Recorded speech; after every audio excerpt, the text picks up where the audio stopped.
Hello and welcome to the deep dive. Today we're jumping into something that, well, trips a lot of us up. Food and nutrition information. It's just everywhere, isn't it? It really is, Yeah. and often contradictory. Exactly. So our guide today comes from excerpts of an article called Shattering Common Food Myths. We're going to use this as our foundation, our mission. Simple.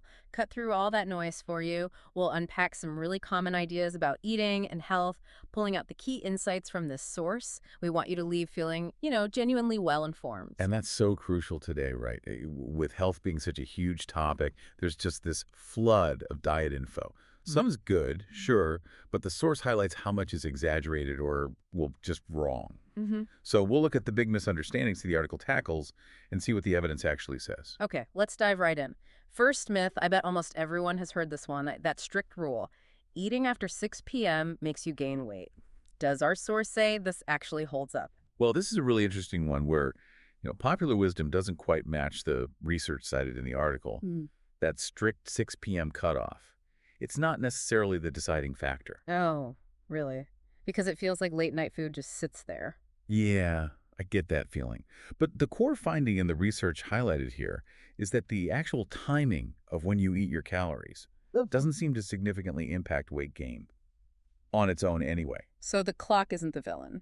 Not directly, no. What the source really emphasizes is the total amount of calories you eat over the whole day. That's the main driver for weight management.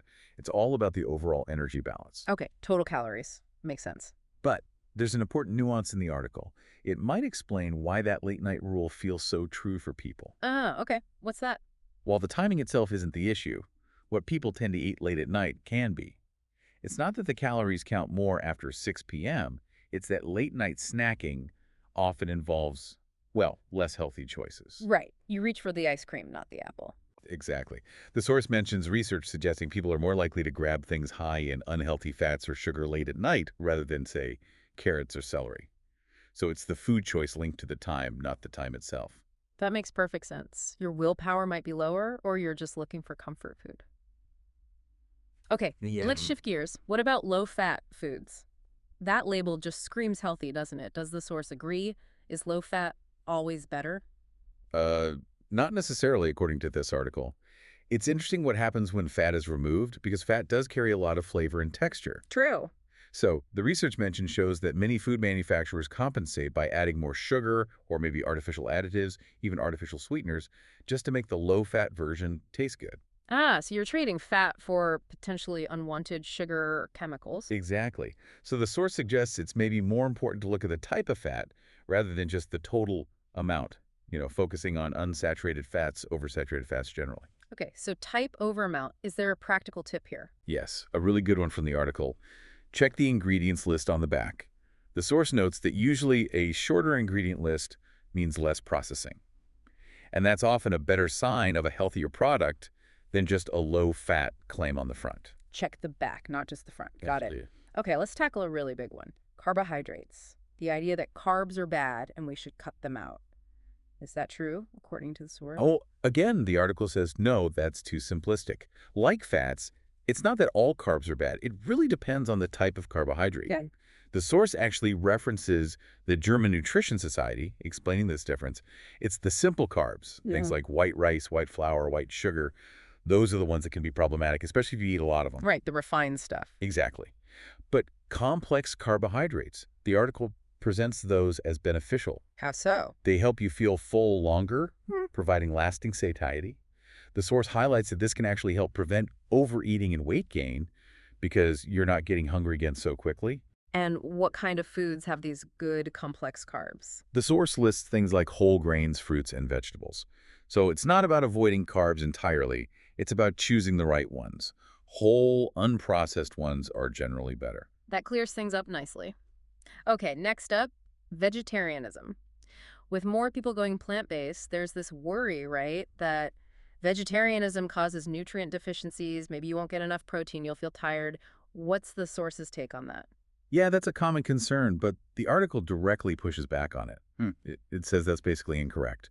A well-planned vegetarian diet can absolutely provide all the essential nutrients you need. Well-planned being the key words there. Absolutely. The article emphasizes diet diversity and choosing healthy ingredients for balanced meals. It's less about what you're cutting out and more about making sure you're getting a good variety of what you are eating. But are there specific nutrients vegetarians really need to pay attention to? Does the source mention any? Yes, it does. And this is where that planning comes in. Vitamin B12 is highlighted. The source says supplementation is generally necessary because B12 is found almost exclusively in animal products. A deficiency can be serious. Okay, B12. Anything else? Omega-3 fatty acids are also mentioned, especially EPA and DHA, which are abundant in oily fish. So vegetarians who don't eat fish might need to consider supplementation or really focus on plant-based sources. Does it suggest any plant sources? It does. It references the German Consumer Center, suggesting things like seaweed oil, flaxseed, chia seeds, and walnuts as good plant-based omega-3 options. That's very helpful practical advice. Okay, let's talk about detox diets. Juice cleanses, fasting, special supplements, they promise to remove toxins. Does the source say they actually work? Not really, no. Yeah. The article points out something quite fundamental. Our bodies are already incredibly good at detoxifying themselves. Through our organs, you mean? Exactly. Your liver, your kidneys, they're working 24/7 to filter and eliminate waste and toxins. The source states there's actually very little scientific evidence that these special detox diets or products enhance that natural process in any meaningful way. So, they're kind of unnecessary. From a toxin removal perspective, the article suggests yes, and it also points out potential downsides. These diets can cause side effects like fatigue, headaches, maybe even nutrient deficiencies if you stick to them too long. Plus, the source cautions they might lead to some unhealthy eating patterns down the line. Doesn't sound ideal. Okay, shifting to the fitness world. The anabolic window. This idea that you have to slam a protein shake within like 30 minutes to 2 hours after working out for muscles to grow. How critical is that timing based on the science in our source? Ah, yes, the anabolic window. Well, recent science, as cited in the article, suggests this window is actually, well, much more flexible than we used to think. Oh, so I don't need to sprint from the treadmill to the blender. Probably not. The source mentions a study from the Journal of the International Society of Sports Nutrition. Looking at athletes, they found that the precise timing of protein after a workout didn't matter nearly as much as making sure the total daily protein intake was sufficient. So hitting your overall protein goal for the day is more important than that specific post-workout timing.